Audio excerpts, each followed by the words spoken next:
Yo, all these thoughts keep me up at night. Yeah, what am I doing? Did I do it right?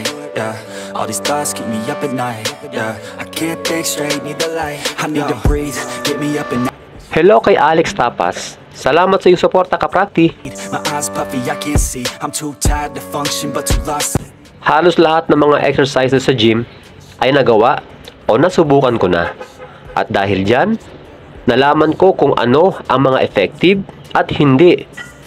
Kaya narito ang mga exercises na hindi ko ginagawa o hindi ko na ginagawa. Pero teka, hindi ibig sabihin nito na pangit ang mga exercises na ito ha. Maaaring sa akin na hindi. Pero siguro sa iba, pwede. Thoughts keep me up at night. Yeah, what am I doing? Did I do it right? Yeah. Madalas kong makita noon na ginagawa ito ng mga malalaking katawan. Kaya naman, ginaya ko rin. Pero parang nakakapagod lang gawin ito. Dahil alternate siya, mapapansin na matagal na nakababa yung isang kamay. Dahilan, upang matagal din itong nakakapagpahinga. Bagamat nakababa at nakakapagpahinga, may posibilidad na mangalay din ito dahil sa hawak mong dumbbell. Para sa akin, hindi magandang exercise ito kung ang pag-uusapan ay ang pagtubo ng mabilis ng ating muscle. Stand tall, stand proud, talk loud. Every word out your mouth has purpose now. Imbes na alternate ang gawin sa dumbbell curl, gawin mo itong one-arm dumbbell curl. Sa ganitong paraan, tuloy-tuloy ang paggalaw ng kamay nang hindi nakakapagpahinga ito. At dahil isang kamay lang ang kumikilos, mas na-isolate yung biceps na maganda para mapabilis ang paglaki nito. Yeah, all these thoughts keep me up at night. Yeah, I can't think straight, need the light. Oh. Yo, all these thoughts keep me up.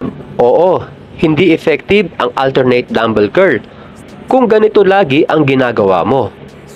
Pero, kung isinasama mo ito sa isang superset, ibang usapan na yan mga kaprakti.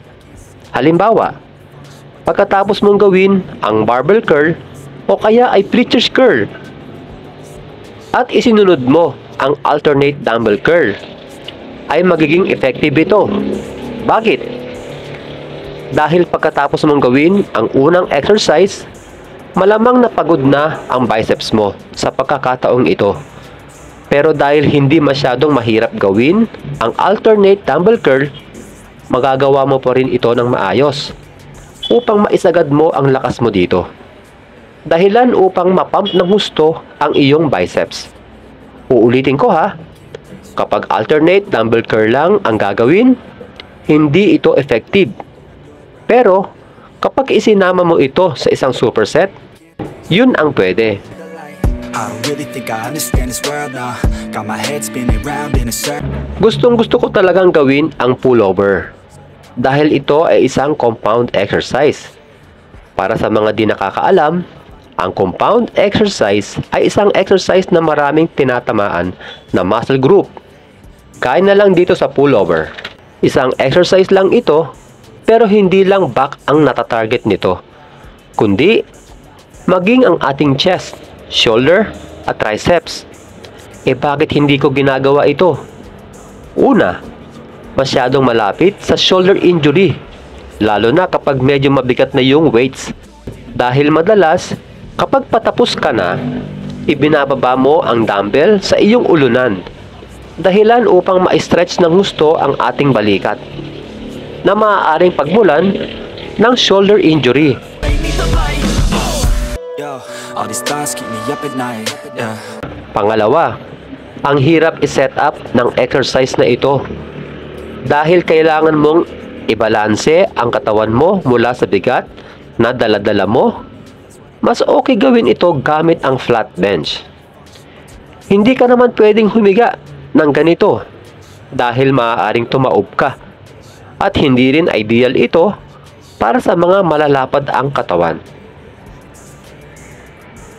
Kung isa ka rin sa mga katulad kong nahihirapan sa paggawa ng pullover o madalas na magka-injury dito, narito ang alternatibo sa exercise na ito. Ang straight arm push down. Ligtas at komportableng gawin na halos narito rin lahat ng mga benepisyo ng pullover na makukuha mo sa straight arm pushdown. Yeah, I can't think straight, need the light. Yo, all these thoughts keep me up at night. Yeah, what am I doing? Did I do it right? Bukod sa madalas akong magka-shoulder injury dito, nakakatakot din gawin ito. Lalo na kapag medyo mabigat na yung weights.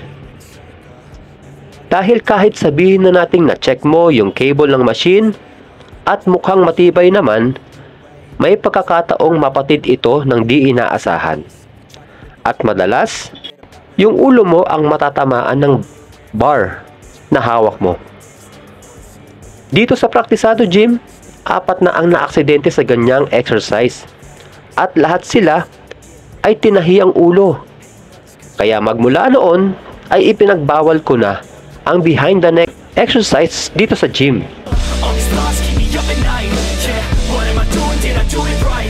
Yeah, all these thoughts keep me. Maging dito sa behind the head, military press, ay masyadong malapit sa shoulder injury. Kaya hindi ko na rin ginagawa ito.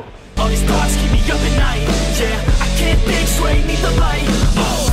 Yo, Gaya ng alternate dumbbell curl, dito sa alternate dumbbell front raise ay masyadong mahaba ang pahinga ng nakababang kamay. Lumalabas sa ganitong klase ng exercise ay low intensity lamang ang mga ito o hindi gaanong mahirap gawin. I need to be on something medication. I think I need to figure out the segregation. I think I need to just. Imbes na alternate, gawin ang one arm dumbbell front raise. Pero muli, gaya ng alternate dumbbell curl, makakatulong din ang alternate dumbbell front raise kung isasama mo ito sa isang superset. Real that I wake up shaking. Need thicker skin cause this life is no haven. Nod your head if you get what I'm saying. All these thoughts keep me up at night. Ang mga exercises na nabanggit na hindi ko ginagawa ay maaaring sa akin lang hindi epektibo ang mga ito dahil pwedeng hindi ganun ka-flexible ang aking katawan. Pero kung ikaw at lagi mong ginagawa ang mga exercises na nabanggit ko at sa tingin mo ay dito lumaki ang muscle mo, walang dahilan para itigil o iwasan mo ang mga ito. Gaya ng nasabi ko, depende sa tao kung gaano ka-effective ang isang exercise. Forget about what others have and live your life, hey. Be aware of who you are, what you're good at. Take a step forward, see where your foot's at. Pero kapag sa tuwing ginagawa mo ang isang exercise at madalas kang ma-injury dito, kahit pa sa tingin mo ay tama naman yung form mo, itigil mo na yan at humanap ka ng ibang exercise kung saan ka magiging komportable. At lagi kong sinasabi, ang paglaki ng muscle ay hindi nakukuha sa pagbubuhat lamang.